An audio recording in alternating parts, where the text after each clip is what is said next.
Alright, so it's no secret that I'm a huge fan of indie games. In fact, aside from a few exceptions, they're pretty much the only games that I ever play. Call me biased, but if you gave me the option between playing the latest AAA game and the latest hit indie game, I'm almost always gonna pick the indie game, especially with those prices. And yet, despite my devotion to these games, there's still so many more of them for me to discover and play, with my backlog consisting of well over 50 games. Naturally, this means that I almost always have something to talk about with my nerd friends, or even with anyone else who just likes video games. Yet, whenever I inevitably get to the topic of my favorite indie games or recommendations that I have, I almost always find myself talking about the same few games, and for good reason. There are a few indie games that are just leagues above the rest for me. Other indie games are good, yes, but these ones are just extra special to me, and today I want to share with you not just the names of these games, but also why I love them so much. Just a quick disclaimer though, nothing in this video will contain spoilers for anything past the first few minutes of the game mentioned, if even. I will be talking about some of their main mechanics, or give some pretty vague descriptions of how they use storytelling, as well as show various bits of gameplay on the screen, but I'll try to make sure that nothing I say or show in this video will ruin your experience with the game. After all, the goal of this video is not to just get you to buy these games, but also for you to experience the same joy that I felt when playing them for the first time. That being said, this list is based on my own personal tastes, so it's very likely that not all of the games I mention will be your cup of tea.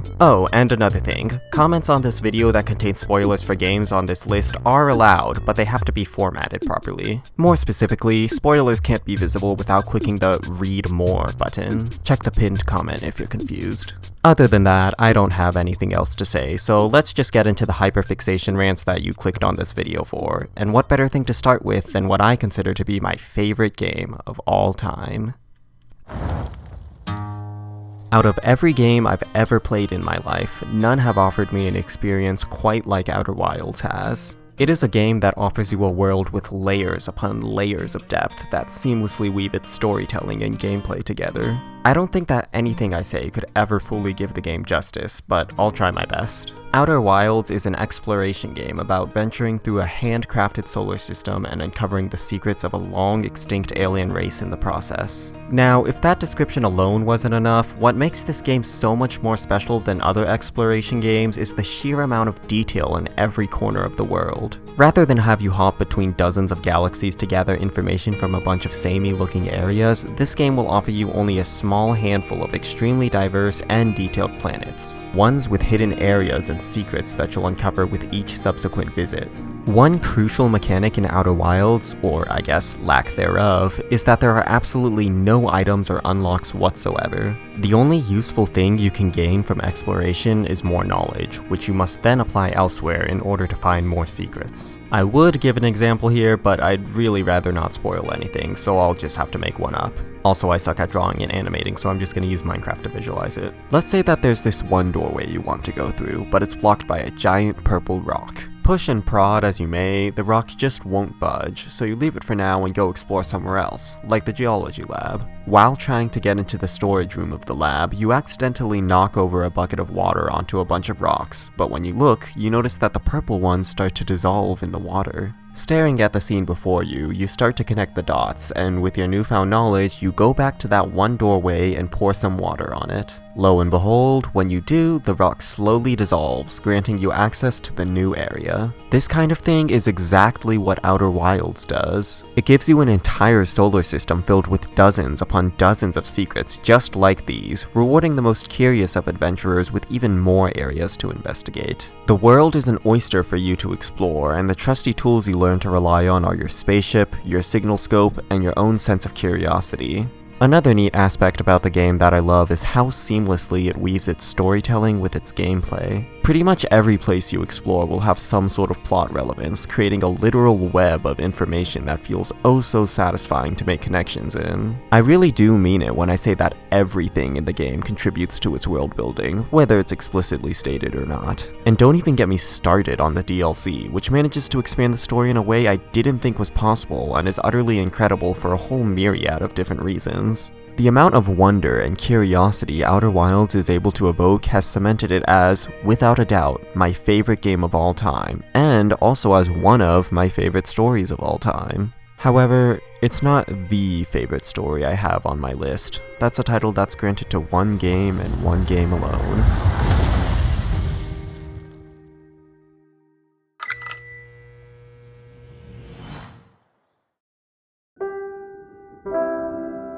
Grief. There's a good chance that you or someone you know understands the pain of it. If that's the case, then you probably know just how difficult it is to fully describe how it can affect a person, both mentally and physically. It's for this reason that making an accurate and truly moving depiction of it is so hard to do. And yet, this game still manages to find a way. OMORI is a sad game, to say the least. Although, the game aspect of it is not what makes it so good. Sure, it's got an absolutely amazing art style, an incredible OST, a unique and vibrant world to explore, as well as a somewhat flawed, but still pretty fun combat system. However, its main appeal is undeniably its storytelling. Although, it's hard to talk about the story without spoiling anything, so I'll have to be pretty vague here. One of the things that OMORI does best is actually putting you in the shoes of a victim of grief.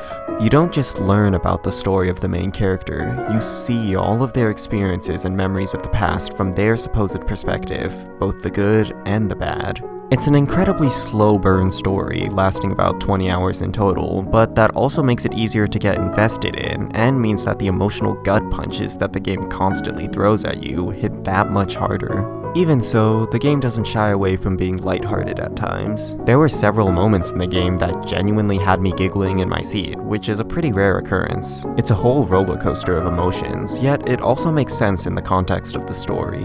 OMORI also has some of the best foreshadowing in any story I've ever seen. There are so many things in the game, from seemingly innocent jokes, minute details, and weird dialogue, all of which foreshadow events later on in the story. Obviously, I can't show any of them right now, because that itself would be a spoiler, but those of you who have played the game probably know what I'm talking about. Another thing the game does well is know how to withhold information from the player. Throughout the majority of the game, you'll only be given little snippets of information about the overarching plot, sometimes in the form of a single dialogue line. Yet, it's also done in a way that feels natural and deliberately designed, rather than as a result of lazy writing. The player is constantly left on the edge of their seat, forced to keep revising their theories as to why certain things are happening. However, undeniably my favorite thing about the story is its characters. While there are some very unique NPCs the game presents, the main cast is hands down my favorite fictional group of all time. Every single one of them has a unique and charming personality that not only complements the main plot, but is also the main force that drives it forwards. Their characteristics are tested to the extremes in both the highest of highs and the lowest of lows. Granted, a lot of these developments take place off screen, but they still seem perfectly natural. And yes, I do mean the development of all the characters, which some people may disagree with me on, but I will die on this hill. I could probably go on and on about why I love the story of this game, but that could be a whole video on its own, and even then I don't think I'd be able to say everything, so I'll just stop here.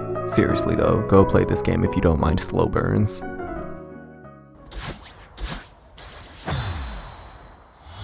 It's incredible how far a single mechanic can take your game. What may start off as just an ordinary game can transform into one of the most mechanically deep 2D platformers to ever exist, requiring hundreds, if not thousands of hours to master. It's no secret that Celeste is one of the greatest 2D platformers of all time. Its gameplay is simple and forgiving, yet still challenges the player in unique ways. Not only that, but it's got some incredible level design, each with unique yet well fleshed out mechanics, along with a literal mountain of collectibles and bonus content. This, along with some beautiful art, a great story, one of the best OSTs to date, and many other things, are enough to make Celeste a solid game. Yet, none of these things are the main reason why Celeste is on this list. Celeste is here because of the most defining characteristic of its gameplay, its dash mechanic. Even on the surface, this mechanic is extremely well designed. It's essentially an extra jump that can only send you in one of 8 directions, which allows for some unique obstacles and paths that are only possible to traverse through clever use of the dash. However, if you're willing to experiment and do a little bit of research, you'll discover its true potential. I cannot emphasize just how much this mechanic is capable of. Just to name a few things, with the dash, you're able to perform wall bounces, hyper dashes, super dashes, extended hypers and supers, reverse hypers and supers, extended reverse hypers and supers, wave dashes, reverse wave dashes, ultra dashes, chained ultras, grounded ultras, corner boosting, double block boosts, demo dashes, which may or may not be chained into hypers and supers, and a whole lot more I'm not good enough to do, despite having roughly 600 hours in the game. The best part about these techniques is that all of them are available to you from the very start of the game. Sure, you may only be able to perform some of them like dream hyper dashes under specific circumstances, but wave dashes? You can do that in every single level in the game with no exceptions. Because of this, things like speedruns or even just additional playthroughs of the game become this exhilarating challenge where you're zooming through every screen at breakneck speeds. As of the time of writing this script, the difference between the first and 10th place speedruns for this game is nearly a full minute and a half apart. For a run as short and popular as this one, that's an absolutely insane difference, which goes to show just how high the skill ceiling for this game is. Not only that, but people are still improving, with some of the times in the top 10 being less than a month old. And this game came out 7 years ago. And if that wasn't enough for you, this game has one of the best modding communities I have ever seen. Granted, I know that that's kinda cheating since they're not official content, but some of these mods have several times more content than the base game, while still relying on its core dash mechanic, and also have a level of polish that can only come from those truly passionate about what they do. I can't just not mention them. Completing a playthrough of Celeste requires you to have some decent platforming skills, but truly becoming a master of the game requires you to understand the ins and outs of its mechanics. It can take hundreds of hours to even get to a point where you're considered good, but I have to say, speaking from experience, it's one of the most rewarding things you can ever do in gaming.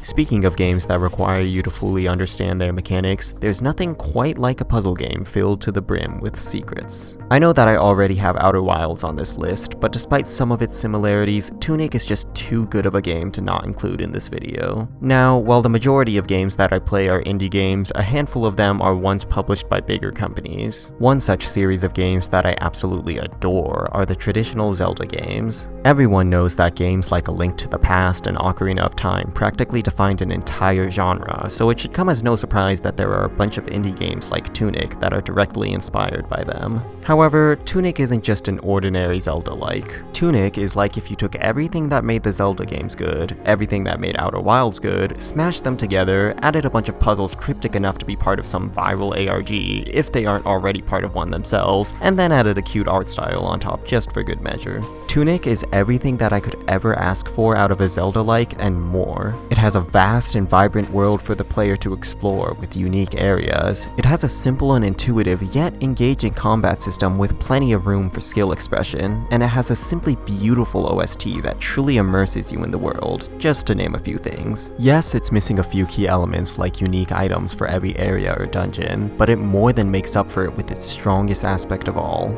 its puzzles. TUNIC's main gimmick is that you're able to collect pieces of the game manual as you progress. Aside from the fact that the developers completely nailed the NES manual aesthetic, this manual also serves as a progression tool itself, since it tells you how to perform certain actions you would never know to do before, kinda like in Outer Wilds. However, unlike in Outer Wilds, TUNIC's complex puzzles are in an entirely different league of their own. Pretty much everywhere you look, you'll find some sort of puzzle or hidden secret, even in the places that you really wouldn't expect them to be. Now, I will admit, these puzzles are not for everyone. Some of them took me literal hours to solve, and some of the more cryptic ones I could never even dream of solving without the help of the internet. It's been a long time since a video game has had me grab a pencil and paper to take notes, and I get that it's not for the faint of heart. However, if you're up for the challenge, solving the mysteries of TUNIC can be one of the most satisfying things you can ever experience in video games, and I'm not exaggerating when I say that. I can't say too much more about the game because, again, it relies on the fact that you don't know too much about it, but if you're looking for a real challenge, then you should seriously consider trying to solve everything that TUNIC has to offer. Good luck though, because the developers have made it pretty clear that they've hidden a bunch of secrets that they don't expect anybody to ever find. But if you'd rather stick to games with unique and interesting, but less extreme puzzles, then look no further than the final game on this list.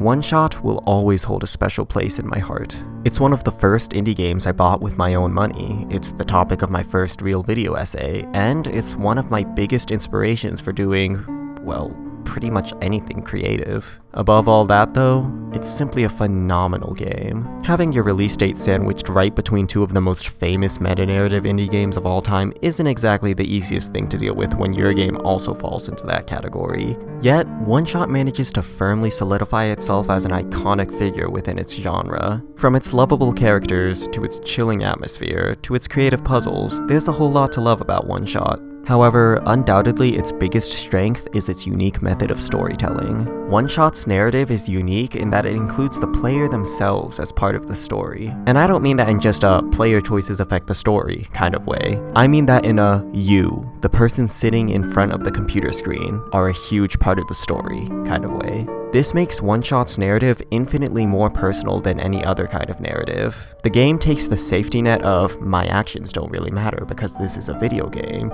and tears it apart, making its world and everything in it begin to feel less like a computer program and more like a real, living place. Obviously, this does require a little suspension of disbelief in order for you to fully enjoy it, because at the end of the day, it is in fact a video game. But if you're willing to fully immerse yourself in it, then you're in for one of the most unique stories that indie games have to offer. Aside from that, it also really helps that the protagonist is literally the most lovable character ever. Seriously, I think that everyone on the internet just unanimously agrees that Nico is to be protected at all costs. There isn't too much else I can say about this game that I haven't already said before, so I'll keep this section relatively short. But I will say, if there's one game on this list that I encourage you to buy the most, it's most certainly this one. It truly is an unforgettable experience, and with a price tag that low, there's really no reason for you not to at least try it out.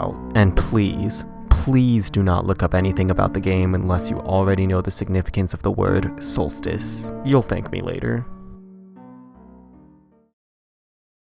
So, those are the reasons why I love my favorite indie games of all time. Well, some of them, at least. There are plenty of other games I love that I definitely could have put on this list, as well as even more games that I simply haven't gotten around to playing yet. I just stuck with these 5 mainly because even several years after playing them, they've still remained at the top of my list. If you've made it this far, then you can probably tell that I have a very particular taste in video games, one that may not align with a lot of other people's tastes. But I'll repeat once more, if any of these games look interesting to you, please support the developers and go buy them. Also, if there are any games you think I'd like based off of this video, please leave a comment. I'd love to play more games like these ones. And since you're still here, I may as well give you one last game suggestion, the game that I based my first voiced video uploaded to this channel on.